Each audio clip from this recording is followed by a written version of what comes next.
that sound, everybody look what's going down. For what it's worth, Sergio Mendes in Brazil 66 here on Democracy Now!, democracynow.org, the War and Peace Report. We're on the road in Boston with Professor Noam Chomsky. We're talking about, well, U.S. global policy from NATO to Afghanistan to the new government in Israel. Can you talk about Benjamin Netanyahu and what you see coming up? Well, Benjamin Netanyahu is on the, you can't say on the far right anymore because the country has moved so far to the right that he's almost centrist.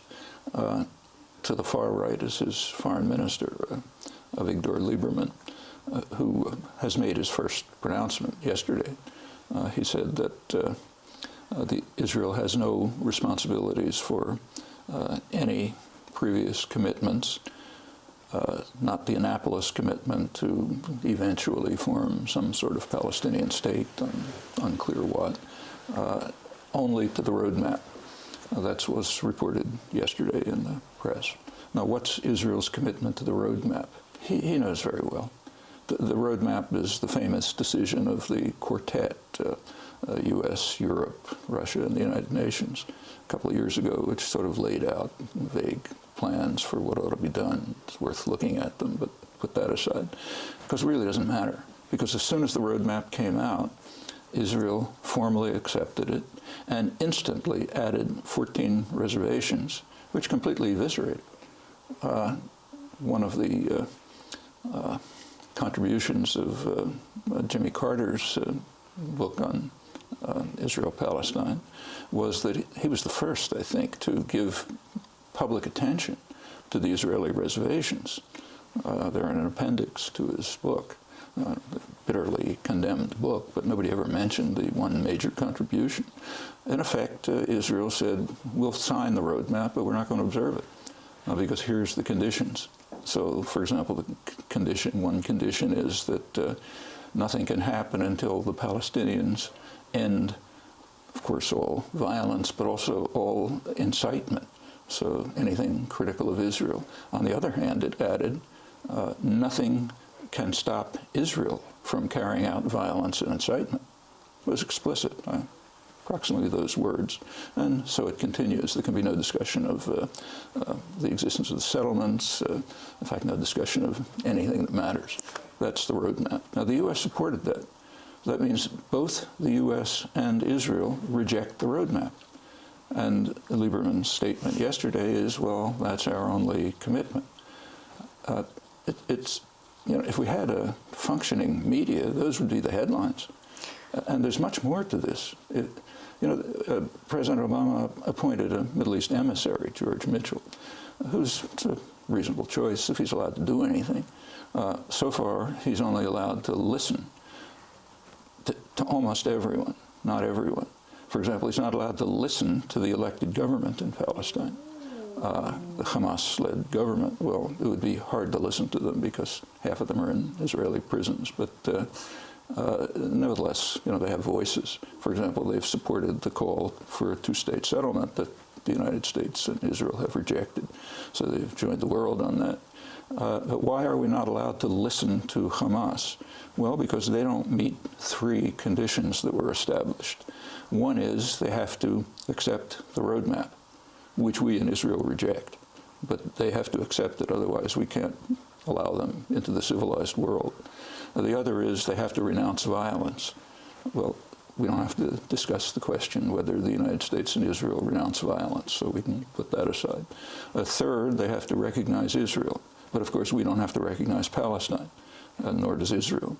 So they have to meet three conditions that we don't meet, and that Israel doesn't meet. But again, that passes without comment. What do you think President Obama's role should be right now? What do you think would be the most effective action he can take? He should join the world. There has been an overwhelming international consensus for over 30 years.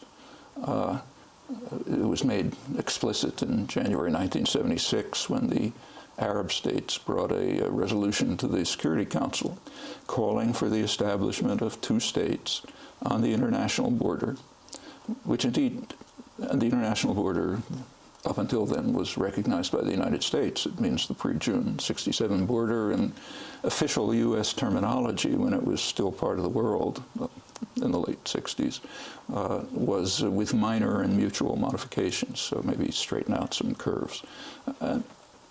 Almost the entire world agrees with this.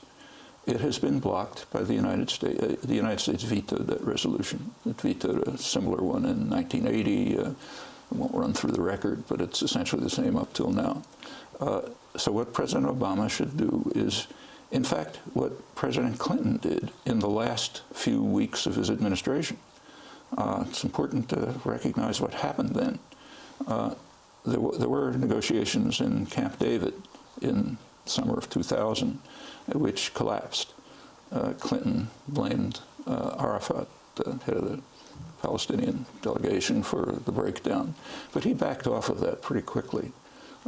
By December, he formally recognized that the U.S.-Israeli proposals at Camp David could not be accepted by any Palestinian, and he presented what he called his parameters, somewhat vague but more forthcoming. He then made a speech, an important speech, in which he said, both sides have accepted the parameters, both sides have expressed reservations. Well, they met in Taba, Egypt, in January 2001, both sides, to iron out the reservations. And they came very close to an agreement, which was very close to the international consensus. We're just wrapping up right now, but I want to ask if you support a one- or two-state solution there. You know, nobody supports. I mean, you can talk about a one-state solution if you want. I think a better solution is a no-state solution. But this is pie in the sky. If you're really in favor of a one-state solution, which in fact I've been all my life, except the binational state, not one state, you have to give a path to get from here to there. Otherwise, it's just talk. Now, the only path anyone has ever proposed is through two states as the first stage. Professor Noam Chomsky, our guest. Part 2 of our conversation, which will play next week, will be on the global economic meltdown. Noam Chomsky, Professor Emeritus at Massachusetts Institute of Technology. We're broadcasting from Boston. I'm Amy Goodman. Our website, democracynow.org. Thanks for joining us.